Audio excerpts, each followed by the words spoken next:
last president to ever abide by the two-row.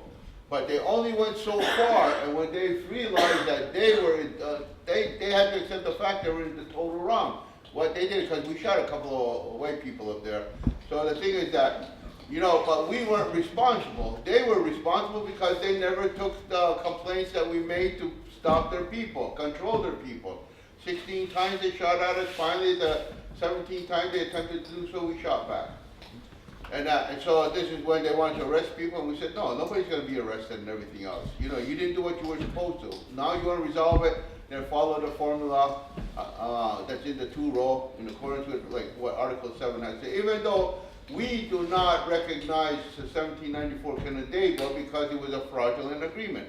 And I think as far as that, the Mohawks and the Senators, they never signed it. And they refused to sign it. And so the thing is, and it would have, anything concerning the land within the Confederacy had to go before the Confederacy. And if 9 Mohawks were not sitting, and then it couldn't be passed. And because that was the honor that the Mohawks were given, because they were the first to accept the Canadaigua. They were considered as the foundation of the Confederacy. Therefore, it was made mandatory that all 9 Mohawk titles had to be present in order for something to pass. And but it didn't mean they had more power. It just meant that they needed to be present. And that, you know, so Aaron Hill, our worship at that time, refused to sign it. And see, it wasn't the Rodianesu that went to the treaty signings. It was Estrada-Goeman. And the war chief and the men that went to deal with this. Not the Rodianesu, because Rodianesu could not leave. And unless he gave his title back to the women, then he could join the ranks of the Estrada-Goeman and go as a Estrada-Goeman. And so it was the Estrada-Goeman who would be the ones to, you know, get into the talks with the outside.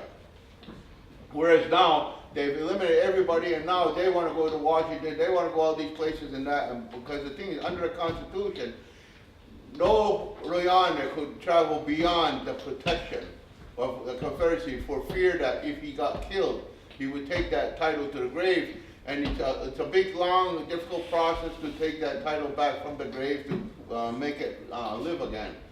And so this is why he was forbidden as a Royaner, but he can go out as a Estrada-Goeman.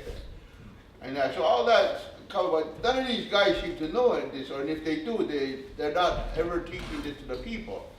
And so all of these Umbahuas out there, and like the Anishinaabes out of Ontario there, in Ontario and Quebec, we're going to be meeting with them because they're taking an approach that I thought I'd never hear again.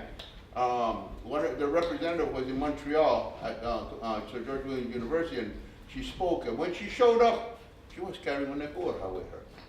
And when she introduced herself in her name and the clan, the family she came from. Then she didn't talk about the people. She talked about the land. She talked about the animals. She talked about the ways of the animals and everything else that the animals were going through. Last, she spoke of the people. And I thought to myself, this is really, really, I mean, this is the most beautiful thing I ever heard. And then she says, we've told the government, we do not want sovereignty. We don't want their sovereignty.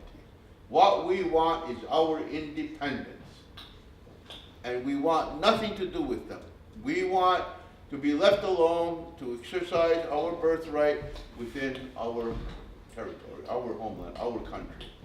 And so, I mean, that was really good. I mean, there was a few things later on we discussed with her about this thing about territory. That it's all of our territory. All of us. Like this area here, this is not just a territory of the 5 nations. It's a territory of all Umbahuas. This part of this land is our mother, just like on the west coast or on the east coast. It's one. Nisu. We're all the same people. We all came from the same mother. The only thing is, through time, we developed different languages, different ways to give Thanksgiving, and different songs and dances. But in principle, everything we follow is the same. That's why in all of the languages, when we say Umbahuas, they say Anishinaabe, or they say Lakota, or they say Dene, or what, it all translates to the same thing. It all